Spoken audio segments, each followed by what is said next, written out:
जीवन में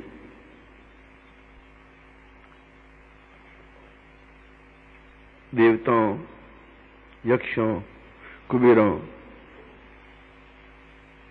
और अन्य सभी पूजन पद्धतियों में सर्वश्रेष्ठ पद्धति गुरु पूजन की मानी गई है। इसलिए कि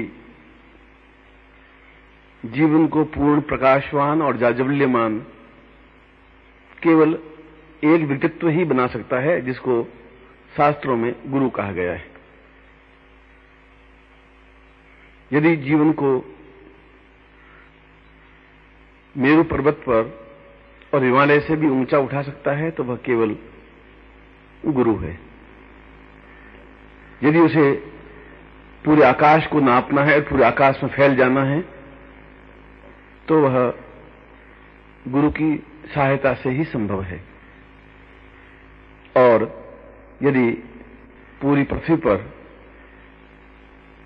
अपने ज्ञान को और अपनी प्रतिभा को, अपनी योग्यता को और अपनी विशिष्टता को फैला देना है तो अभी वह गुरु के माध्यम से ही संभव है। क्योंकि प्रत्येक व्यक्ति का एक मूल बिंदु है, प्रत्येक व्यक्ति का एक मूल आधार है, जिसे हमने की पॉइंट कहा है। और जब तक की पॉइंट या मूल बिंदु का मालूम पड़ेगा नहीं, तब तक व्यक्ति को यह ज्ञात नहीं है कि मैं किस रास्ते पर चल करके जीवन की पूर्णता और सफलता प्राप्त कर सकता हूं। जब मैं जीवन की पूर्णता और सफलता शब्द का प्रयोग कर रहा हूं तो उसके पीछे यह अर्थ नहीं है कि वह धनवान और बुद्धिमान हो।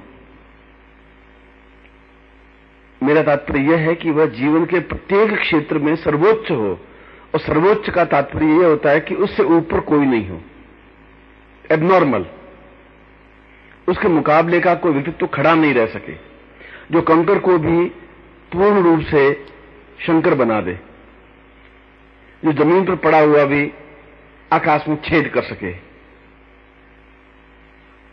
जो बिल्कुल निर्धन, असहाय और अपाहिज व्यक्तित्व भी पूरी पृथ्वी पर अपनी प्रतिभा का विस्तार कर सके,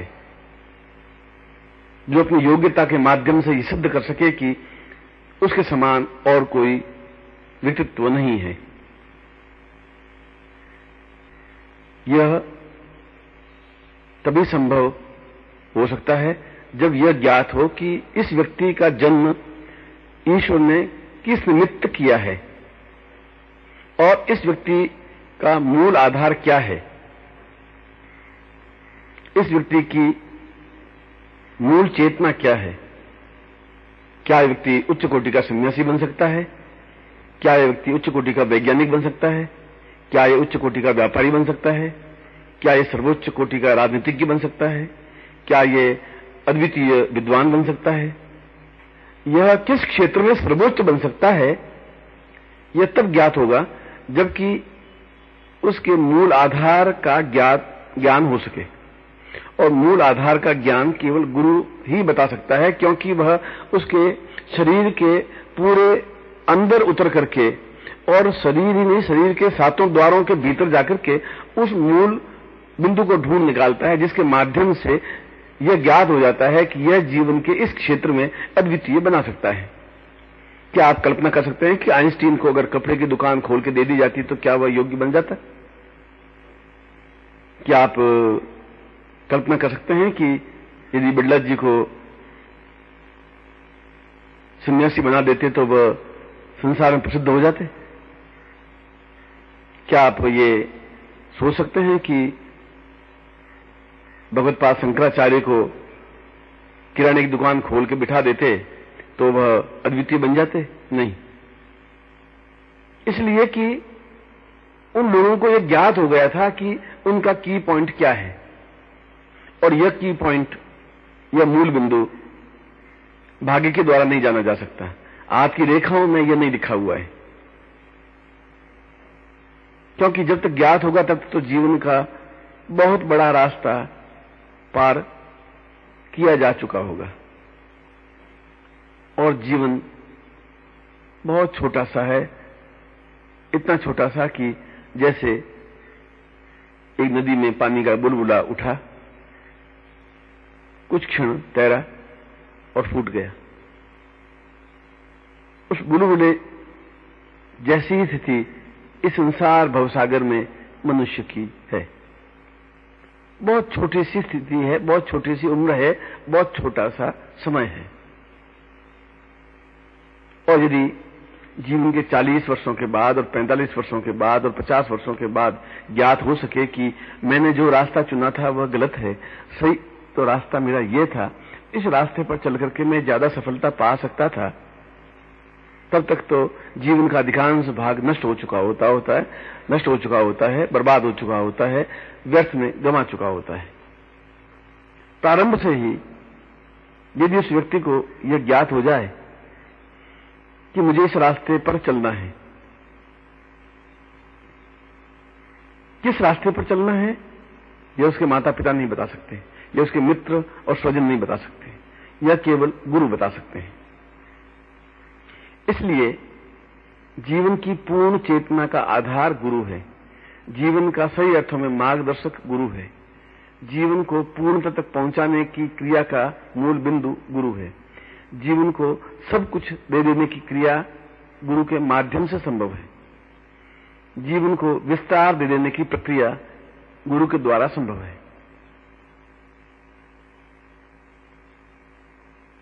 प्रश्न यह उठता है कि गुरु को ढूंढें कैसे और गुरु को देखें कैसे। शिष्य के पास ढूंढने का कोई रास्ता नहीं है, क्योंकि अगर उसको ज्ञान ही होता तो फिर वो अपना मूल बिंदु ढूंढ करके अपने आप बढ़ जाता।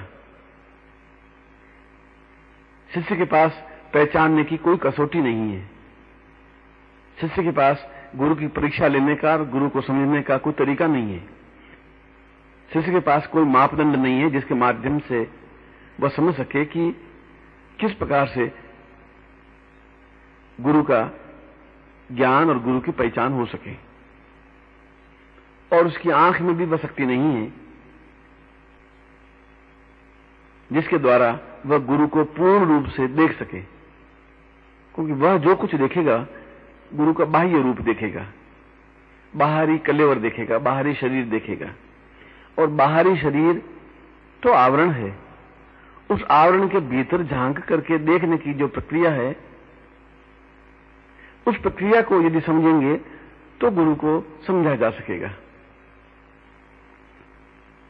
प्रश्न यह उठता है कि उस शरीर के अंदर कैसे झांकें, यह शिष्य का काम नहीं है, यह शिष्य समझ भी नहीं सकता। उसे तो केवल गुरु के पास जाकर के बैठ जाना है, गुरु अपने आप उसे एक ज्ञान दृष्टि प्रदान कर देगा, गुरु अपने आप उसमें एक आत्मदृष्टि पैदा कर देगा। और जब उसका ज्ञान दृष्टि और आत्मदृष्टि जागृत हो जाएंगी तब अपने आप उस सामने खड़े शरीर के भीतर झांक करके ये देख लेगा कि ये कौन नेतृत्व है। कृष्ण का बाहरी शरीर वैसा ही था जैसा आपका और अन्य लोगों का है, मगर उसके भीतर जब अर्जुन ने झांका तब उनको लगा कि यह अपने आप एक विराट स्वरूप है। शंकराचार्य का बाहरी शरीर ठीक वैसा ही था जैसा आपके आस पड़ोस के लोगों का है। जब उसके अंदर झांका तो मालूम पड़ा कि अपने आप में भगवान शिव का साक्षात स्वरूप है। ठीक इसी प्रकार आपको कुछ करना नहीं है, आपको तो केवल गुरु के पास बैठ जाना है अपने आप को समर्पित करते हुए। एक बड़ी वीणा के पास में छोटी वीणा रख दें और एक संगीतकार बड़ी वीणा को बजाए और बजाते बजाते एकदम से रुक जाएं, तो आप देखेंगे कि 3 मिनट तक छोटी वीणा के तार भी अपने आप हिलते रहेंगे और उसमें से आवाज निकलती रहेगी। ठीक उसी प्रकार से बड़ी वीणा के समान गुरु के पास छोटी वीणा के समान शिष्य खाली बैठा ही रहेगा और बड़ी वीणा बजती रहेगी, और किसी कारणवश वो चुप भी हो गई तो छोटी वीणा रूपी शिष्य अपने आप बजने लग जाएगा। अपने आप उसका ज्ञान और चेतना जागृत हो जाएगी, अपने आप उसके आत्मचक्षु जागृत हो जाएंगे, अपने आप उसके ब्रह्मचक्षु जागृत हो जाएंगे।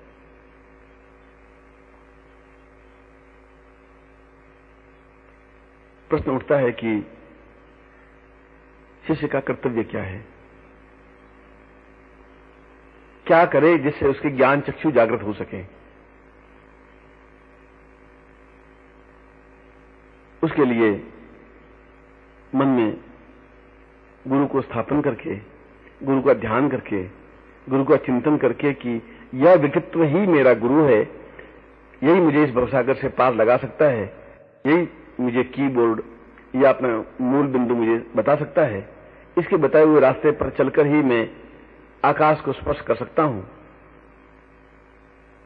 ऐसा चिंतन और ऐसी धारणा मन में लेकर के यदि वह अपना मन गुरु से एकाकार करने की प्रक्रिया प्रारंभ कर लेता है तो एक दिन अपने आप उसके आत्मचक्षु जागृत हो जाते हैं। एक दिन अपने आप उसमें वह दिव्यता और श्रेष्ठता नेत्रों में स्पष्ट हो जाती है, जिसके माध्यम से वह सामने खड़े व्यक्तित्व के बाहरी शरीर को भेद कर अंदर के आवरण को और अंदर के विराट स्वरूप को देखने की प्रक्रिया और देखने की शक्ति प्राप्त कर सकता है।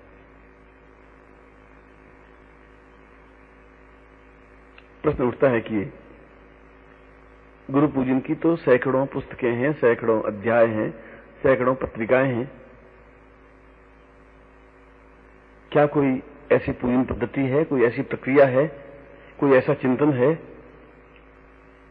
जिसके माध्यम से तुरंत अपने शरीर को गुरु के शरीर से एकाकार कर सकें, अपने प्राणों को गुरु के प्राणों से मिला सकें, अपनी आत्मा की झंकार को गुरु के आत्मा की झंकार से एकाकार कर सकें? यह अपने आप में एक गोपनीय तथ्य है।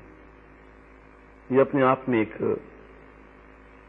ऐसा अध्याय है जो स्पष्ट नहीं हो पाया है। यह एक ऐसी पद्धति है जो पहली बार इस कैसेट के माध्यम से स्पष्ट हो रही है। और यदि शिष्य पूर्ण क्षमता के साथ इस पद्धति को अपनाता है, इस पद्धति के अनुसार प्रयोग करता है, तो कोई संदेह ही नहीं है कि वह अपने क्षेत्र में और अपने उद्देश्य में सफल न हो। इसके लिए आवश्यक है गुरु पादुका यंत्र की और दिव्यत्व माला की। केवल दो उपकरण अपने आप में पर्याप्त है। इसके अलावा भव्य और अद्वितीय गुरु चित्र सामने हो,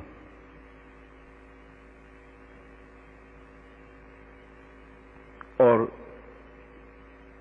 पंचोपचार या षोडशोपचार से संबंधित सामग्री वह अपने सामने रखे। पंचोपचार में केशर, जलपात्र, अक्षत, पुष्प और शुद्ध घी का दीपक हो। शिष्य पूर्व की ओर या उत्तर की ओर मुंह करके बैठे, पीली धोती और पीला उत्तरीय हो, सामने भव्य गुरु का चित्र हो और एक लकड़ी के तख्ते पर लाल कपड़ा बिछाकर उस पर गुरु पादुका यंत्र मध्य में स्थापित कर दे। उसके एक तरफ सुगंधित धूप या अगरबत्ती तथा एक तरफ दीपक प्रज्वलित करे और सामने अत्यंत ही भव्य प्राणस चेतना युक्त गुरु चित्र स्थापन कर दे। बाकी जो सामग्री, जो उपकरण मैंने ऊपर बताए हैं, वे सामने रख दें, जिससे कि पंचोपचार पूजन या 5 वस्तुओं के माध्यम से पूजन किया जा सके। मगर इसके लिए आवश्यक है कि उसके मन में श्रद्धा हो, उसके मन में दृढ़ संकल्प शक्ति हो, उसके मन में पूर्ण निश्चय हो कि मुझे जीवन में सर्वोच्च स्थान पर पहुंचना ही है। उसके मन में चेतना हो कि मुझे हर हालत में यह कार्य संपन्न करना ही है। मैं इस साधारण घर में जन्म लेकर के साधारण रूप से मृत्यु को प्राप्त नहीं होना चाहता। मैं घिसट घिसट कर जीवन नहीं जीना चाहता। मैं बेबस, असहाय और लाचार जीवन व्यतीत करने के लिए पैदा नहीं हुआ हूं। इसलिए उसमें पूर्ण संकल्प शक्ति हो, क्षमता हो, निश्चय हो, ध्येय हो, एक लगन हो, एक कर्तव्य निष्ठा हो, हिले नहीं। एक बार जिसको गुरु हृदय में स्थापन कर लिया, उसको पूर्ण रूप से स्थापन कर लिया, फिर उसमें हिलने की कोई गुंजाइश नहीं है।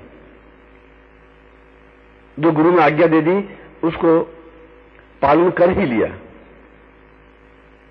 और कबीर ने तो साफ कहा है कि ये गुरु का प्राप्ति स्थान सामान्य नहीं है। कबीरा यह घर प्रेम का, खाला का घर नाही, शीश उतारे भूमि धरे, वो पैंसे घर माही। गुरु के हृदय में वो पैंट सकता है, वह उतर सकता है, वो जा सकता है जो सिर को उतार करके भी सामने रख दे।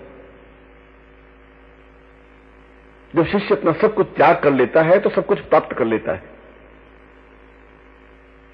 पूरे भरे हुए घड़े में और पानी की बूंद भी नहीं डाली जा सकती। पूरे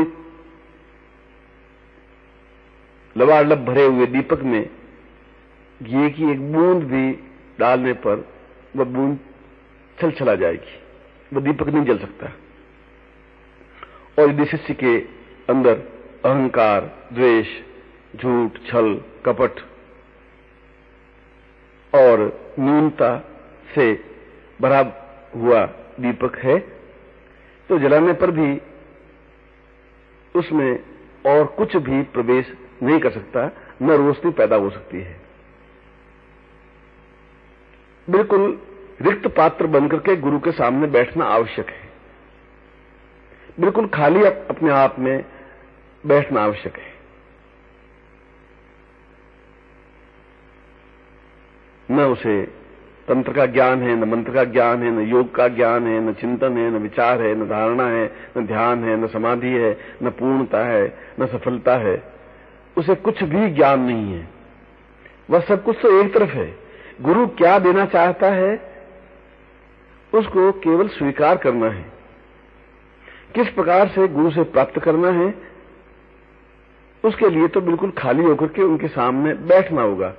और बैठने से पहले अपने आप को पूर्ण रूप से खाली करके फिर उपस्थित होना पड़ेगा। फिर उसे न तातो न माता न बंधु न भ्राता न पुत्रो न पुत्री न भृत्यो न भर्ता न जाया न वृत्तिर न वृत्तिर्ममेवम गतिस्तुम मतिस्तुम त्वमेका भवानी। न मेरे मां है, न बाप है, न भाई है, न बहन है, न संबंधी है, न रिश्तेदार है, न धन है, न कुटुंब है। यह सब कुछ नाशवान है, नश्वर है।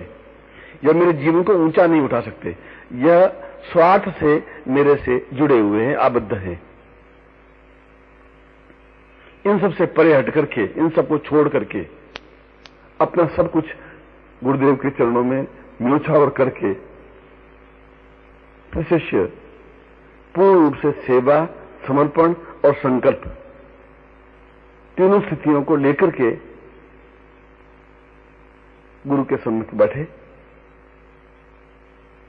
और ये निश्चय करे कि अब इस जीवन में मुझे एक क्षण भी हिलना नहीं है। सैकड़ों प्रकार के तूफान,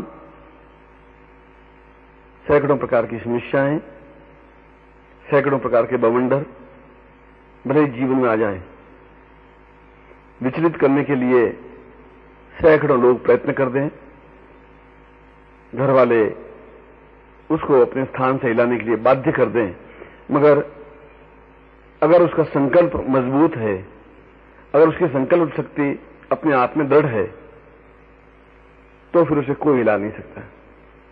और जब नहीं हिला सकता तभी वह जीवन में पूर्णता प्राप्त कर सकता है। क्योंकि जीवन में चुनौतियां, बाधाएं, अड़चनें, कठिनाइयां तो आएंगी ही।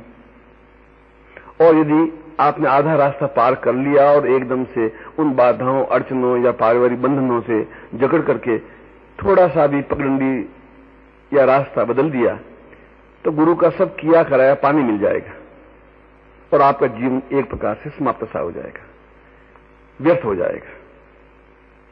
फिर जीवन में कुछ प्राप्त नहीं हो पाएगा। फिर वह आंख की रोशनी आपकी समाप्त हो जाएगी, जिसके माध्यम से उस गुरु के विराट रूप के दर्शन किए जा सकते हैं। फिर आपके जीवन की वह न्यूनता ही विशेष बन जाएगी,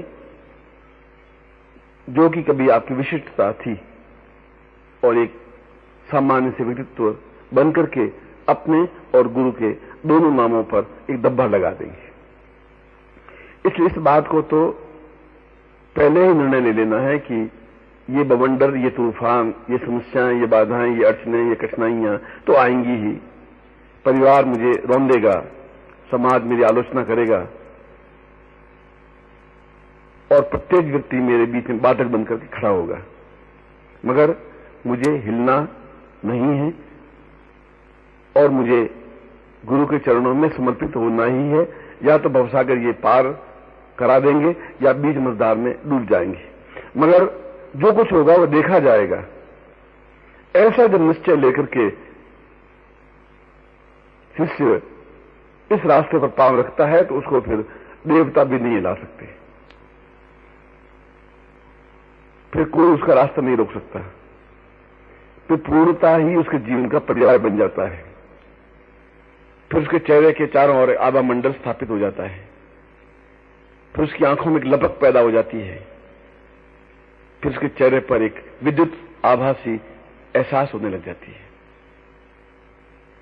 फिर ज्ञात होने लग जाता है कि वास्तव में यह एक अद्वितीय युग पुरुष है। और यदि शिष्य को युग पुरुष बनना है तो यह निश्चय, यह चिंतन, यह विचार पहले से ही लेना पड़ेगा। और ऐसा निश्चय देकर के फिर वह गुरु के चरणों में जाए और अपने आप को पूर्ण समर्पित करता हुआ कहे कि यह शरीर, ये तन, मन, मेरा जीवन, मेरे प्राण, मेरा धन, सब कुछ आपके चरणों में न्योछावर है और मैं एक मिट्टी का लौंदा हूं। आप चाहे मुझे सुराही बना दें, आप चाहे मुझे दीपक बना दें, आप चाहे इसको फेंक दें। गुरु कुमार शिष्य कुंभ है, गड्डी गड्डी काढ़े खोट, भीतरी भीतरी सहजी के, बाहर बाहर चोट। गुरु तो सही अर्थों में कुम्हार है और शिष्य एक मिट्टी का लौंदा है। उसको यह पता नहीं कि मैं क्या बनूंगा या ये कुम्हार मुझे क्या बनाएगा। दीपक बनाएगा जिसके माध्यम से रोशनी पैदा होगी, घड़ा बनाएगा जिसमें ठंडा जल लोगों की प्यास बुझाएगा। यह मुझे क्या बनाने जा रहा है यह गुरु जाने, मगर गुरु बहुत चतुर है। अंदर बिल्कुल उसका हाथ रहता है कि शिष्य को कोई तकलीफ नहीं हो। भीतरी भीतरी सहज जी के भीतर उसको सहजता रहता है, मगर बाहर से चोट पहुंचाता रहता है। बार बार उसको डांटता है, फटकारता है, झटकता है और उसकी प्रत्येक गलती को निकालने की कोशिश करता है। क्योंकि जब गलतियां निकलेंगी नहीं तो ज्ञात भी नहीं होगा कि इसका अहंकार मिटा या नहीं। जब उसको फटकारेगा नहीं तो मालूम नहीं पड़ेगा कि इसमें कितनी इंसानियत या मनुष्यता या भावना आप आई है। जब परखेगा नहीं तो मालूम नहीं पड़ पाएगा कि ये मुझसे किस प्रकार से और कितना जुड़ पाया है। इसलिए हर क्षण गुरु उसको कसौटी पर कसता रहता है। ठीक उसी प्रकार जिस प्रकार सुनार एक सोने को आग में तपाता है और फिर लोहे की हथौड़ी से चोट पहुंचाता है, फिर वापस आग में जलाता है, फिर चोट पहुंचाता है, फिर आग में जलाता है, फिर चोट पहुंचाता है, और कुंदन या स्वर्ण एक बार भी उफ नहीं करता, क्योंकि वो समझता है कि ये जो कुछ कर रहा है मेरे हित में कर रहा है। मुझे जला रहा है तब भी कोई न कोई मेरा ही हित सोच रहा है, और मुझे पीट रहा है लोहे जैसे सामान्य धातु से तब भी शायद कोई मेरा हित होगा। और जब कुंदन ऐसी अवस्था से गुजरता है तो आगे चल करके वह देव मुकुट बन जाता है, वह देवताओं का आभूषण बन जाता है, वह सही अर्थों में कुंदन बन जाता है, वह संसार की बहुमूल्य धातु बन जाती है, वह अपने आप में अद्वितीय वस्तु बन जाती है, पदार्थ बन जाता है। इसलिए जीवन में गुरु की आवश्यकता है, और गुरु को प्राप्त करने के लिए आवश्यक है कि गुरु का सही प्रकार से पूजन हो, अर्चन हो, चिंतन हो, मनन हो, ध्यान हो, और प्रत्येक क्षण गुरु का ही नाम स्मरण हो, उसके ओठों पर केवल गुरु शब्द अंकित हो, उसके विचारों में केवल गुरु का ही चिंतन हो, और केवल एक ही भावना हो कि गुरु आज्ञा दे मैं पालन करूं। गुरु वास्तव नहीं बताएगा कि तुम्हें इस कार्य को कैसे पूरा करना है, गुरु तो केवल संकेत कर देगा, गुरु केवल तुम्हें इंगित करेगा कि तुम्हें यह कार्य कर लेना है, ये तुम्हारी बुद्धि है, ये तुम्हारी योग्यता है, ये तुम्हारी चतुराई है, ये तुम्हारी कार्य पद्धति है कि उस कार्य को कैसे पूरा करना है। क्योंकि आप करते जा रहे हैं और आपके ऊपर गुरु की बराबर दृष्टि है। जहां आपने चूक की वहीं गुरु आपको रोक देगा और सही रास्ते पर गतिशील कर देगा। ये चिंता करने की जरूरत नहीं है, केवल संकल्प शक्ति और दृढ़ हिम्मत, साहस और तेजस्विता के साथ में इस प्रकार के पूजन में भाग निरंतर लेते हुए पूर्ण गुरु में बन जाने की क्रिया ही जीवन की पूर्णता है। सबसे पहले साधक शिष्य हाथ जोड़ करके बैठ जाएं और सिद्धाश्रम के समस्त ऋषियों, योगियों, मुनियों की अभ्यर्थना करें। यह अभ्यर्थना सिद्धाश्रम की है और गुरु की भी है। इसलिए इसके माध्यम से गुरु का चिंतन या अर्चन भी शामिल है।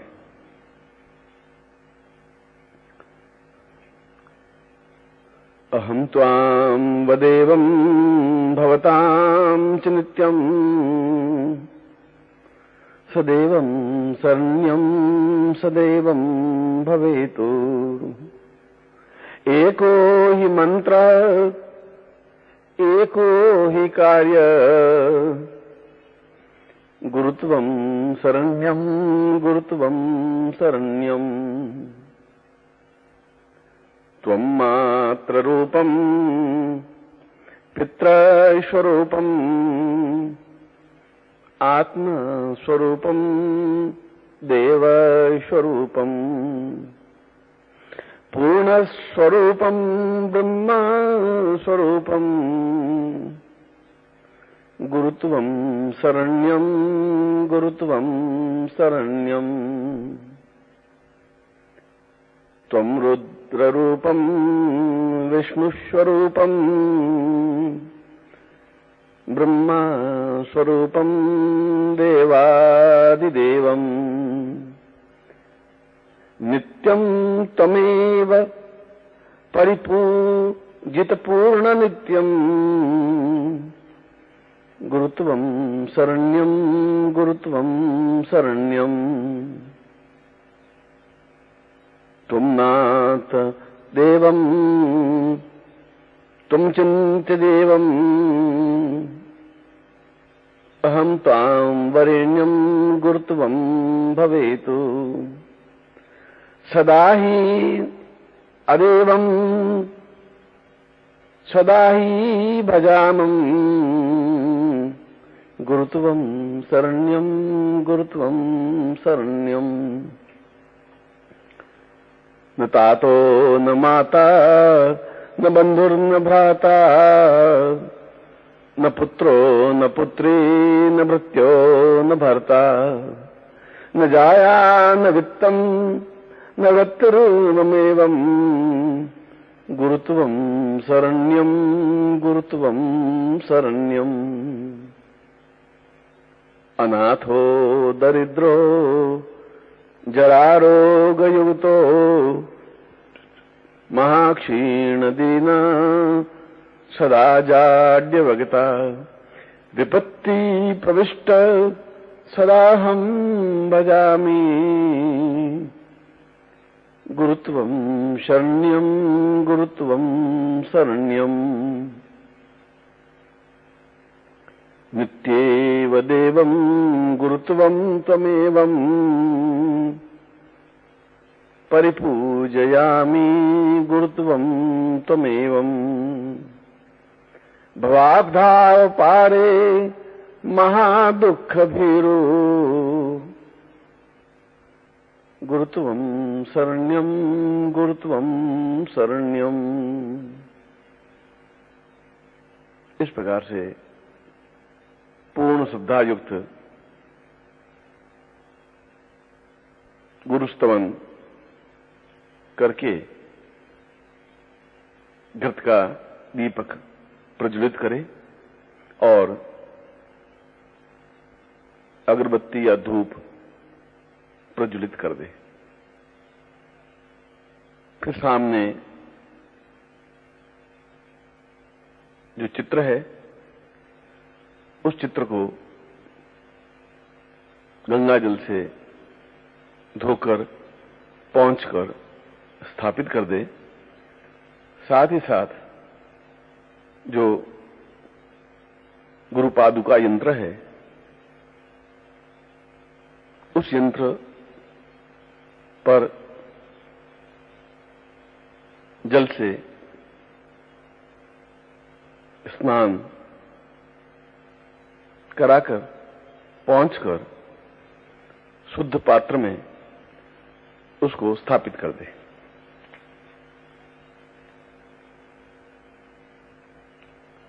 फिर 3 बार हाथ में जल लेकर उसका पान करे, पिए, जिससे कि अंतर्वृत्ति पूर्ण रूप से जागृत और चैतन्य, पवित्र और दिव्य हो सके। ओम आत्मतत्वम शोधयामि स्वाहा। फिर दूसरी बार दाहिने हाथ में जल ले और ज्ञान तत्वम शोधयामि स्वाहा पी ले। फिर तीसरी बार और जल ले। ओम विद्या तत्वम शोधयामि स्वाहा। फिर हाथ धो ले। इसके बाद में सामने जो गुरु चित्र है उस गुरु चित्र का ध्यान करें। अचिंत्यनादा मम देहदासम मम पूर्ण आशम देह स्वरूपम न जानामि पूजा न जानामि ध्यानम गुरुर्वै शरण्यम गुरुर्वै शरण्यम ममोस्थवातं तव वत्सरूपम आवाहयामि गुरुदेव नित्यम स्थाये सदा पूर्ण जीवं सदैव गुरुर्वै शरण्यम गुरुर्वै शरण्यम। उसके बाद में जो सामने यंत्र है उस यंत्र के नीचे पुष्प की पंखुड़ियां बिछाएं, निम्न प्रकार से उच्चारण करते हुए ओम स्वरूप निरूपण हेतवे श्री निखिलेश्वरानंदाय गुरुवै नमः आवाहयामि स्थापयामि नमः। फिर और भी पुष्प उनके नीचे रखे।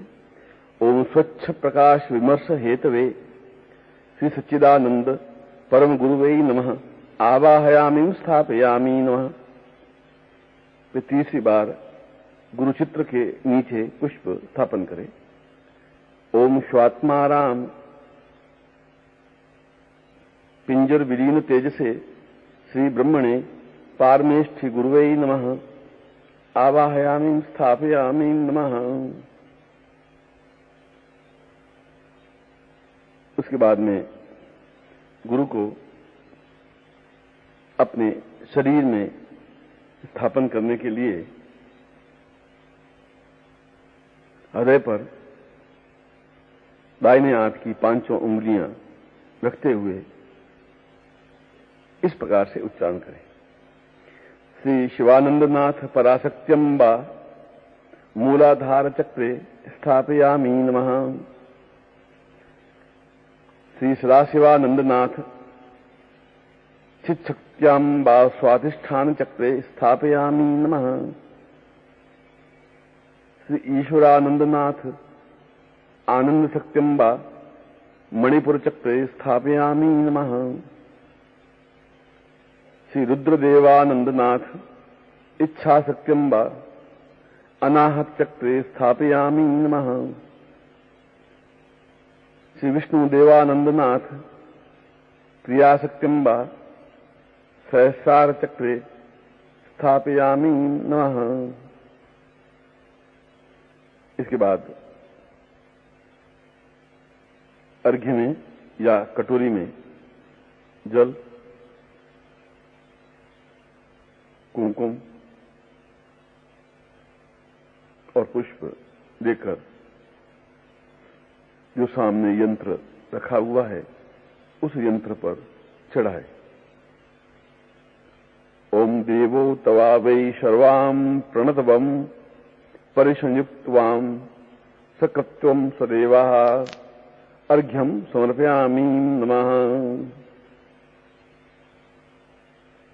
के सामने जो गुरुचित्र है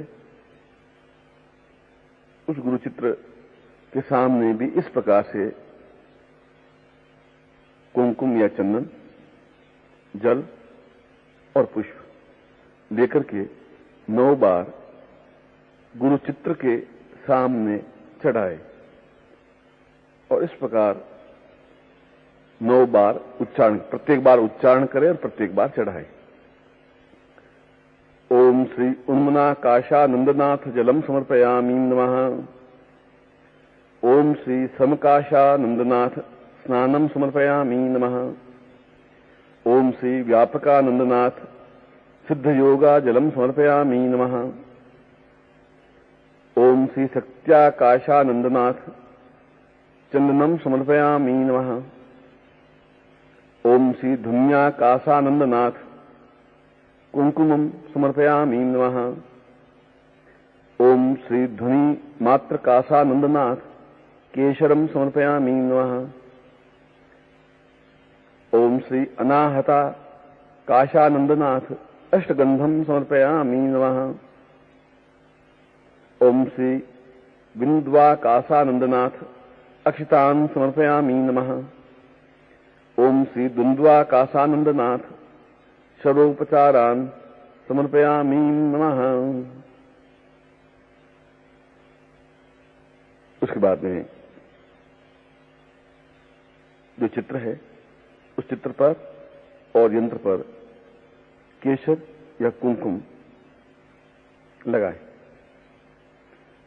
तमोस पूर्वाम एतोस्मानम सकृते कल्याणत्वाम कमलयास शुद्ध बुद्ध प्रबुद्ध सचिंत्य अचिंत्य वैराग्यम नमिताम पूर्णत्वाम गुरुपाद पूजनार्थ बिल्वपत्रम पुष्पहारम च गंधम समर्पयामि नमः। ऐसा करने के बाद में 9 बार दीपक को चित्र और यंत्र के सामने घुमाएं और इन शब्दों का उल्लेख करें। श्री महादत्त नाम बा सिद्ध ज्योतिम समर्पयामि नमः। श्री सुंदर्यम बा सिद्ध प्रकाशम समर्पयामि नमः। श्री करालांबिका सिद्ध दीपम समर्पयामि नमः। श्री तिरुबाणा सिद्ध ज्ञान दीपम समर्पयामि नमः। श्री भीमांबा सिद्ध हृदय दीपम समर्पयामि नमः। श्री कराल्याम्बा सिद्ध सिद्ध दीपम समर्पयामि नमः। श्री खराननाम्बा सिद्ध तिमिरनाश दीपम समर्पयामि नमः। श्री विधिशालिनाम्बा पूर्ण दीपम समर्पयामि नमः।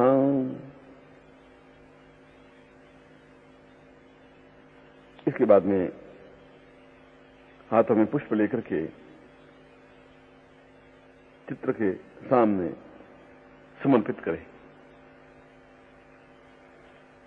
श्री विद्या कल्पलतांबा प्राप्तिम प्रार्थयामि। श्री त्वरिता कल्पलतांबा प्राप्तिम प्रार्थयामि। श्री पारिजातेश्वरी कल्पलतांबा प्राप्तिम प्रार्थयामि। श्री त्रिपुटा कल्पलतांबा प्राप्तिम प्रार्थयामि। श्री पंचबाणेश्वरी कल्पलतांबा प्राप्तिम प्रार्थयामि। उसके बाद में अपने सिर पर हाथ रखे और बोले, श्री विद्या कामदुधांबा प्राप्तिम प्रार्थयामि। श्री अमृत पीठेश्वरी कामदुधांबा प्राप्तिम प्रार्थयामि। श्री सुधांशु कामदुधांबा प्राप्तिम प्रार्थयामि। श्री अमृतेश्वरी कामदुधांबा प्राप्तिम प्रार्थयामि। श्री अन्नपूर्णा कामदुधांबा प्राप्तिम प्रार्थयामि। इसके बाद में वक्षस्थल पर दाहिना हाथ की पांचों उंगलियां रखते हुए प्रार्थना करें। श्री विद्या रत्नांबा प्राप्तिम प्रार्थयामि। श्री सिद्ध लक्ष्मी रत्नांबा प्राप्तिम प्रार्थयामि। श्री मातंगेश्वरी रत्नांबा प्राप्तिम प्रार्थयामि।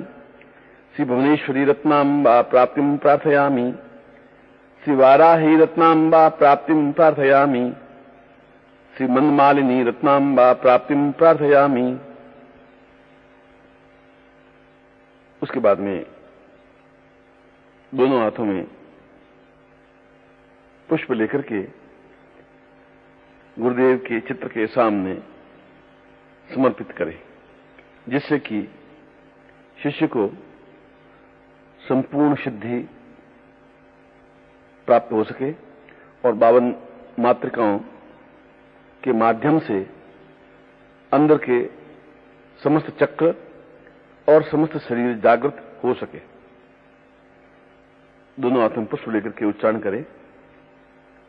ओम अंग आंग इंग इंग ओंग ओंग रिंग रिंग रिंग रिंग एंग एंग ओंग ओंग अंग अह कंग खंग गंग घम बड़म चं छम जं झम यम टन ठम डन ढमणम तन थम दन धन्नम पम फम बम भम मम यम रम लम वम शं शम शं ह क्ष हंस शोहम गुरुदेवाय नमः समर्पयामि नमः। उसके बाद में यंत्र पर थोड़े थोड़े अक्षत चढ़ाते रहें और निम्न प्रकार से उच्चारण करें। लोकवीरम महापूज्य सर्वरक्षाकरम विभुम शिष्य हृदयानंदम शास्तारम प्रणमाम्यहम्। त्रिपूज्यम विश्ववंद्यम च विष्णुशंभो प्रियसुतम क्षिप्र प्रसाद निरतम शास्तारम प्रणमाम्यहम्। मत्तमातंग गमनम कारुण्यामृत पूजितम सर्वविघ्न हरम देवम शास्तारम प्रणमाम्यहम्। अस्मत् कुलेश्वरम देवम सर्वसौभाग्यदायकम अस्मादिष्ट प्रदातारम शास्तारम प्रणमाम्यहम्। यस्य धन्वन्तरिर्माता पिता रुद्रोऽभिषक्तया तम शास्तारमहं वंदे महावेद्यम दयानिधिम। और फिर उस यंत्र के चारों तरफ जल से 3 प्रदक्षिणा करे। ओम सहनावतु सहनौ भुक्तु सह वीर्य करवावहै तेजस्विनाम धीतमस्तु मां विद्विधावहै तम ब्रह्मार्पणम ब्रह्मविर्ब्रह्माग्नौ ब्रह्मणाहुतम ब्रह्मैव तेन गंतव्यम ब्रह्म कर्म समाधिनाम। ऐसा करने के बाद में देवता गुरु को अपने शरीर में स्थापन करे। पहले हृदय का स्पर्श करे। ओम गाम हृदयाय नमः, सिर पे हाथ रखे। ओम गीम सिर से स्वाहा, फिर शिखा पर। ओम गूम शिखाए वशट, फिर कानों पर। ओम गैम कवचाय हुम, फिर आंखों पर। ओम गौम निजत्राय वोषट, और पूरे शरीर पर। ओम घ अस्त्राय फट। उसके बाद अपने कपाल का स्पर्श करते हुए बोले ओम गाम नमः ब्रह्मरंध्रे। दोनों भुवों के बीच में हाथ रखकर बोले ओम गीम नमः भ्रुवोर मध्य। हृदय पर हाथ रख करके बोले ओम गूम नमः हृदय। फिर नाभि पर हाथ रख करके स्पर्श करे। ओम गैं नमः नाभौ। लिंग पर स्पर्श करते हुए स्पर्श करे, बोले ओम गौम नमः लिंगे। और दोनों जंघाओं को स्पर्श करते हुए बोले ओम गह नमः पादयो। इसके बाद में अपने सामने जो चित्र रखा हुआ है उस गुरु चित्र पर अक्षत चढ़ाए। ओम दृष्ट्वै नमः, दृष्टि श्री पादुकाम पूजयामि। ओम जयंताय नमः, जयंत श्री गुरुवै पूजयामि। ओम विजयाय नमः, विजय श्री गुरुवै पूजयामि। ओम सुराष्ट्रवर्धनाय नमः, सुराष्ट्रवर्धन श्री गुरुवै पूजयामि। ओम अगोपाय नमः, अगोपश्री गुरुवै पूजयामि। ओम धर्मपालाय नमः, धर्मपाल श्री पूजयामि। ओम सुमंताय नमः, सुमंत श्री पूजयामि नमः। फिर उसी प्रकार से चित्र पर पुष्प समर्पित करें। ओम लम इंद्राय नमः, गुरु इंद्रवत पूजयामि नमः। ओम रम अग्ने नमः, गुरु अग्निरूपम पूजयामि नमः। ओम मम यमाय नमः, श्री गुरु यम रूपम पूजयामि नमः। ओम क्षम निरते नमः, गुरु निरत्य रूपम पूजयामि नमः। ओम वम वर्णाय नमः, गुरु वै वर्ण रूपम पूजयामि नमः। ओम वायवे नमः, गुरु वायु रूपम पूजयामि नमः। ओम कुम कुबेराय नमः, गुरु कुबेर रूपम पूजयामि नमः। ओम इम ईशानाय नमः, श्री गुरु वै ईशान पूजयामि नमः। ओम आम ब्रह्मणे नमः, श्री गुरु वै ब्रह्मण रूपम ब्रह्मस्वरूपम पूजयामि नमः। ओम रीम अनंताय नमः, श्री गुरु वै अनंत रूपम पूजयामि नमः। उसके बाद में प्रार्थना करें। पूर्णो सवातम गुरुवै प्रणम्यम सदाहं वसामि भवदेव नित्यम। एको हि रूपम ममतां प्रणेशम गुरुत्वं प्रणम्यम गुरुत्वं प्रणम्यम। ब्रह्मा स्वरूपम विष्णु स्वरूपम रुद्रस्वरूपम आत्मस्वरूपम ब्रह्मस्वरूपम चिन्त्यं विचिन्त्यं गुरुर्वै शरण्यं गुरुर्वै शरण्यं। त्वं पूर्णरूपं तुम शैव्यरूपं ज्ञानस्वरूपं निर्विकाररूपं त्वमेवं त्वमेवं त्वमेवं त्वमेवं गुरुर्वै शरण्यं गुरुर्वै शरण्यं। उसके बाद में जो आपके सामने दिव्यत्व माल्या है या जिसको दिव्यत्व माला कहते हैं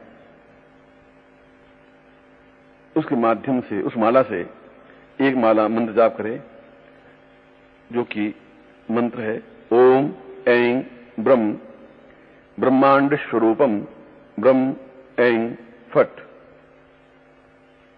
इसके बाद 11 बत्तियां जलाकर या 5 बत्तियां जलाकर गुरुदेव की आरती करें। जब बोलना शुरू करेंगे, कारी जय जय मोह विनाशक जय जय मोह विनाशक भव बंधन हारी। ओम जय जय जय गुरुदेव ब्रह्मा विष्णु सदा शिव गुरु मूरत धारी।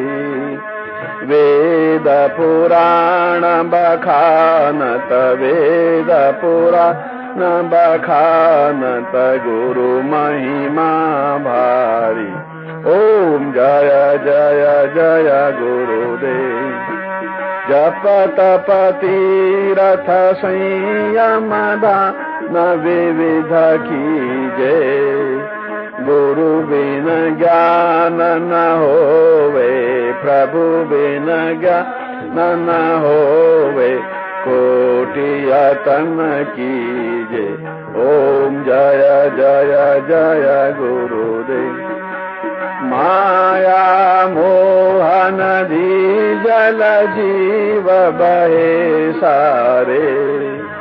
नाम जहाज बैठा कर नाम जहाज बैठा कर गुरु पल में तारे। ओम जय जय जय काम क्रोध मद मासर चोर बड़े भारी। ज्ञान खड़ग दे कर में ज्ञान खड़ग दे कर में गुरु सब संहारे। ओम जय जय जय नाना पंथ जगत में निज निज गुण गावे। सबका सार बता कर सबका सार बता कर गुरु मार्ग लावे। ओम जय जय जय गुरुदेव गुरु चरणामृत निर्मल सब पातक हारी। वचन सुनत श्री गुरु के वचन सुनत श्री प्रभु के सब संशय हारी।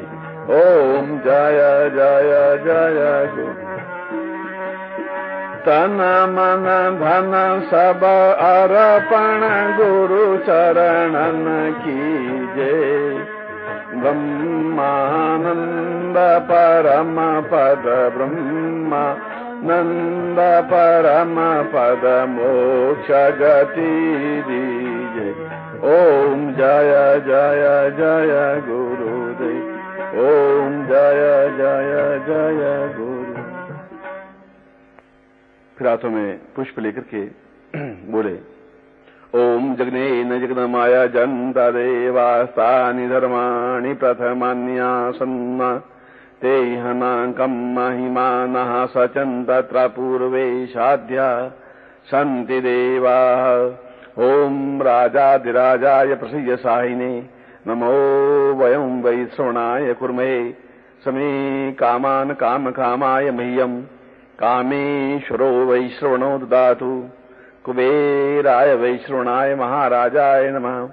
हरि ओम स्वस्ति साम्राज्यम भोज्यम स्वराज्यम वैराज्यम पारमेष्ठ्यम राज्यम महाराज्यम मादिपतनादन प्रार्धात् पृथिवी समुद्र पर्यंतायाम मेघराडति तदप्येष श्लोको विगीतो मृत परिवेष्टारो मृतस्यावसंग्रहे आवीक्षितस्य काम प्रेत विश्वे देवा सभासद। ओम तत्पुरुषाय विद्महे ब्रह्मस्वरूप धीमहि तन्नो गुरुर्वै प्रचोदयात्। ऐसा कहकर के हाथ में जो पुष्प हैं वे गुरु चरणों में चढ़ा दें और आरती पर हाथ फेर करके अपने पूरे शरीर को लगा दें, जिससे पूरा शरीर पवित्र और दिव्य हो सके। फिर हाथ जोड़ के बोले, त्वमेव माता च पिता त्वमेव त्वमेव बन्धुश्च सखा त्वमेव त्वमेव विद्या द्रविणं त्वमेव त्वमेव सर्वं मम देव देव। गुरुर्ब्रह्मा गुरुर्विष्णु गुरुर्देवो महेश्वर गुरु साक्षात् परब्रह्म तस्मै श्री गुरु चरणकमलेभ्यो नमः।